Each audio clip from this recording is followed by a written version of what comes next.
Et aujourd'hui, ce n'est pas un jour comme les autres, puisque ce soir, c'est un événement national.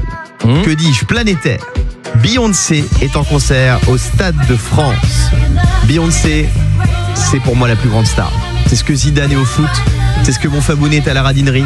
Oh non, c'est une énorme star. On va profiter de tous ses plus grands tubes comme Crazy in Love, comme Halo, comme Run the World. Et même ses chansons les plus récentes, Cuff It. On adore. Ou encore Break My Soul. J'ai envie d'écouter un petit medley de Beyoncé ce matin. Ouais. Et il y a une rumeur qui enfle. Et selon mes informations, ce soir, Beyoncé ne sera pas seule sur scène. Ouais. Alors, il n'y aura pas de première partie déjà, sachez-le. Pas de première partie pour le concert de Beyoncé. Tu sais pourquoi ils font pas de première partie des fois? Pourquoi? Parce que quand c'est des records, il faut qu'ils soient seuls dans l'événement. C'est-à-dire que des fois, t'entends dire, par contre, tu vas dire Beyoncé, c'est la seule à avoir fait, genre, j'invente 100 000. Oui, bah là, c'est un record. C'est la seule, effectivement, artiste seule à attirer autant de spectateurs dans un stade. C'est pour ça qu'à l'époque, quand Jean-Marie Bigard, je sais pas si tu te souviens, il avait fait un Stade de France. Oui. Il y avait d'autres humoristes qui voulaient faire sa première partie. Ouais. Il avait dit, si tu veux dans le livre des records, il faut pas qu'il soit. Parce qu'eux aussi, sinon, ils auront fait 80 000 spectateurs comme toi. Ah ouais, c'est intéressant ça. Ça va être un chanteur ou un autre truc. Et il paraît que Madonna serait là ce soir sur scène avec Beyoncé. C'est pas la folie. Ouais, mais du coup ça marche pas. Parce que si elle veut faire ce record là, ça marche pas. Ouais, mais si, parce qu'elle l'a fait en Belgique déjà. C'est un featuring, c'est peut-être pas pareil. Ouais, et elle sera sur scène avec elle. Oui, Yannick.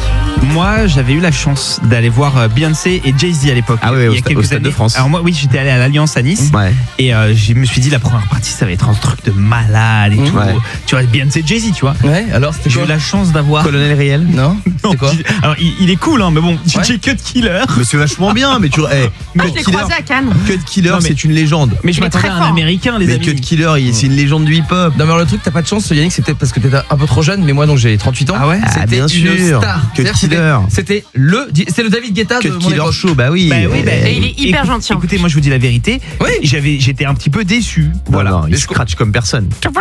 J'adore.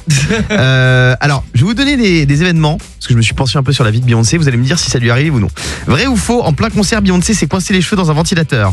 Non. Ça c'est l'horreur. Si, je l'ai vu. Si, c'est vrai, c'était à Montréal en 2013. Ouais, Pascal Obispo, il a eu le même problème il y a 15 ans, du coup il a dû tout couper. Mais non, mais c'est horrible, ça coincer les cheveux dans un ventilateur. J'ai vu la vidéo, je me souviens, ça dure, je sais pas, au moins 3-4 minutes. Elle est tellement professionnelle qu'elle continue à chanter pendant qu'il y a un vigile des gens qui démonte le ventilateur derrière elle. Incroyable. Vrai ou faux, lors d'un concert, Beyoncé a tendu son micro à une fan qui a massacré la chanson. Je sais pas si Diane était là peut-être, mais sinon non. Eh ben on a l'extrait, écoutez. Donc ça c'est Beyoncé.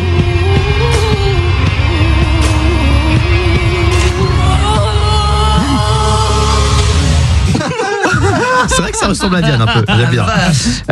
Vrai ou faux, la fan que l'on vient d'entendre est Diane Lair? Bah du coup, oui. Vrai ou faux, lors d'un concert, un fan a attrapé Beyoncé et l'a tiré dans la foule? Oh, j'espère pas. Et si, c'était à Sao Paulo au Brésil. Oula. Beyoncé s'est fait attraper par un fan, heureusement il y a la sécurité qui est intervenue. Et pour Christophe Maé, c'est l'inverse, il est descendu de scène, il est allé dans la rue pour forcer les gens à venir l'écouter. C'est lui qui a attrapé ses fans. On va avoir des problèmes avec tout le monde. Allez, dernier vrai ou faux, le groupe préféré qui écoute Beyoncé dans sa Fiat Multipla en allant chez Carrefour et Maneskin.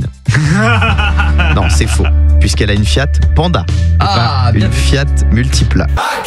Le Morning sans filtre jusqu'à 9h30 sur Europe 2.